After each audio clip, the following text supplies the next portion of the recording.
ശബരിമലയിൽ ലിംഗവ്യത്യാസമില്ലാതെ സ്ത്രീകൾക്കും പ്രവേശിക്കണമെന്ന ചരിത്രവിധി 2018 സെപ്റ്റംബറിലാണ് സുപ്രീം കോടതി ഈ വിധി പുറപ്പെടുവിക്കുന്നത്. കോടതി വിധി നടപ്പാക്കുമെന്ന് സർക്കാർ നിലപാടെടുത്തു. നാടും അമ്പലങ്ങളും നീളെ നാമജപവും ഹർത്താലുകളുമായി വിശ്വാസികൾ പ്രതിഷേധിച്ചു. കലാപാഹ്വാനങ്ങൾ മുഴക്കി.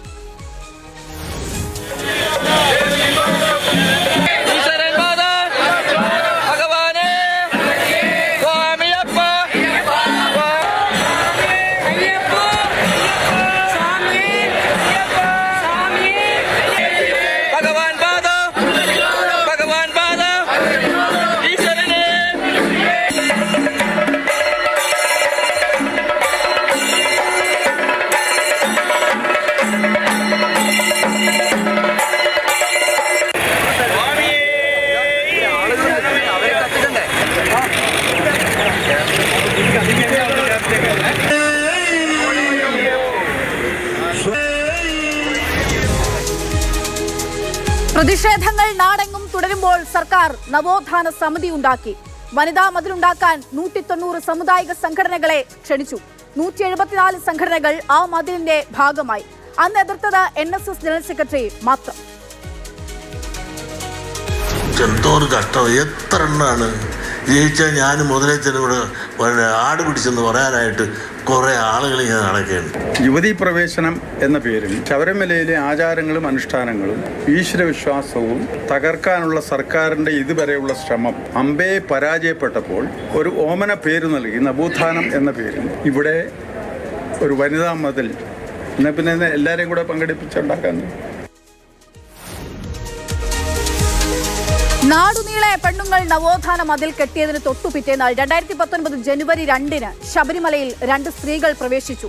വിമർശനങ്ങൾ പല കോണിൽ നിന്ന് ഉയർന്നു വന്നപ്പോഴും വിശ്വാസത്തിനായി സംഘടനകൾ പലതും നിലകൊണ്ടപ്പോഴും അചഞ്ചലം നിലപാട് തിരുത്താതെ മുന്നോട്ടു പോയ ഒരു സർക്കാരിന്റെ നിശ്ചയദാർഢ്യത്തിന്റെ കഥയായിരുന്നു വനിതാ മതിലും നവോത്ഥാന പോരാട്ടമെന്നൊക്കെ തൽക്കാലം ചുരുക്കി പറയാം.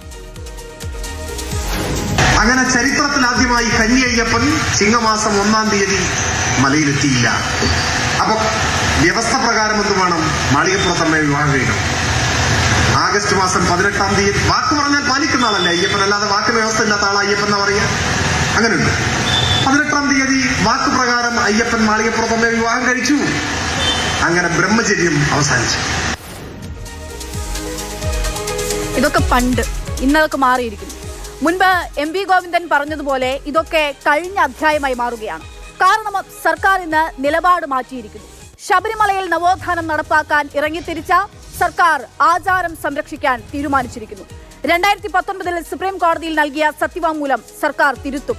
ശബരിമലയിലെ പ്രത്യേക സാഹചര്യം പരിഗണിച്ച് പഴയ സത്യവാങ്മൂലത്തിൽ മാറ്റം വരുത്തുമെന്ന് സർക്കാർ കോടതിയെ അറിയിക്കും.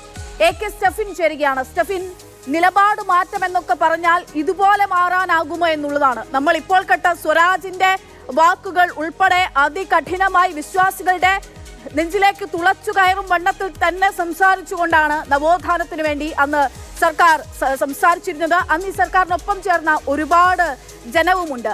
ആ ജനത്തെ ആകെ കബളിപ്പിക്കുന്ന തരത്തിൽ കൂടിയാണ് ഇപ്പോൾ സർക്കാരിന്റെ ഈ നിലപാടുമാറ്റം. എങ്ങനെ? ഒന്നാം പിണറായി വിജയൻ സർക്കാരിന്റെ കാലത്ത് സർക്കാരിനും CPM-നും ഉണ്ടാക്കിയ വലിയൊരു പ്രതിസന്ധി ശബരിമലയുമായി ബന്ധപ്പെട്ട വിവാദങ്ങളായിരുന്നു. രണ്ടാം പിണറായി സർക്കാരിന്റെ കാലത്തും ആ കരിനിഴൽ ഇങ്ങനെ നിൽക്കുന്ന കാഴ്ചയാണ് കണ്ടത്. അത് മറികടക്കാനായിരുന്നു രണ്ടാം പിണറായി വിജയൻ സർക്കാരിന്റെ ആദ്യ ശ്രമം. അതിന്റെ ഭാഗമായിട്ട് കൂടിയാണ് അയ്യപ്പ സംഘം അടക്കമുള്ള കാര്യങ്ങൾ നടത്തിയത്. ഇടഞ്ഞു നിന്ന NSS അടക്കമുള്ള സംഘടനകളെ ചേർത്തുകൊണ്ട് മുന്നോട്ട് പോകാനായിരുന്നു അതിലൂടെ CPM-ഉം സർക്കാരും ലക്ഷ്യമിട്ടത്. അതിന്റെ ഫലം കണ്ടിട്ടുണ്ടോ എന്നുള്ള കാര്യത്തിലൊക്കെ ഇപ്പോഴും സംശയങ്ങൾ അവശേഷിക്കുകയാണ്. രണ്ട് അഭിപ്രായങ്ങൾ അതുമായി ബന്ധപ്പെട്ടൊക്കെ ഉയർന്നു വരികയും NSS പിന്നീട് വ്യത്യസ്തമായ നിലപാട് സ്വീകരിക്കുകയും എല്ലാം ചെയ്തതും കണ്ടതാണ്. അതിനെല്ലാം ഒടുവിൽ ഇപ്പോഴും തെരഞ്ഞെടുപ്പ് മുന്നിൽ കണ്ട് ശബരിമല ഉയർത്താൻ പോകുന്ന വെല്ലുവിളികളെ CPM ഭയക്കുന്നുണ്ട്. അതുകൊണ്ട് തന്നെയാണ് മുൻപെടുത്തിരുന്ന കാർക്കശ്യ നിലപാടിൽ നിന്നും CPM അയയുന്നത്. പ്രത്യേകിച്ചും CPM-നെ പോലൊരു നവോത്ഥാന പാർട്ടി ആണ് ഇത്തരത്തിലൊരു തീരുമാനത്തിലേക്ക് എത്തുന്നത്. അതായത് ശബരിമലയിലെ യുവതീ പ്രവേശ വിഷയത്തിൽ ഒരു കർക്കശ നിലപാട് CPM-ന് ഇപ്പോൾ ഇല്ല. ഇന്ന് ചേർന്ന സംസ്ഥാന സെക്രട്ടറി യോഗത്തിലും അത് സംബന്ധിച്ചുള്ള തീരുമാനമാണ് CPM എടുത്തിരിക്കുന്നത്. കാരണം നയപരമായി ഈ വിഷയത്തെ കൈകാര്യം ചെയ്തില്ലെങ്കിൽ മുൻപ് തിരഞ്ഞെടുപ്പിലുണ്ടായ തിരിച്ചടി ഇനി മൂന്നാം ഭരണം ലക്ഷ്യമിട്ടുകൊണ്ട് മുന്നോട്ട് പോകുമ്പോൾ ഉണ്ടാകാനുള്ള സാധ്യതയുണ്ട്. അതുതന്നെയാണ് CPM ഇപ്പോഴും ഭയക്കുന്നത്. അതുകൊണ്ട് നയപരമായി ഈ വിഷയത്തെ സമീകരിച്ച് മുന്നോട്ട് പോകാനാണ് CPM ഇപ്പോൾ നീക്കമിടുന്നത്.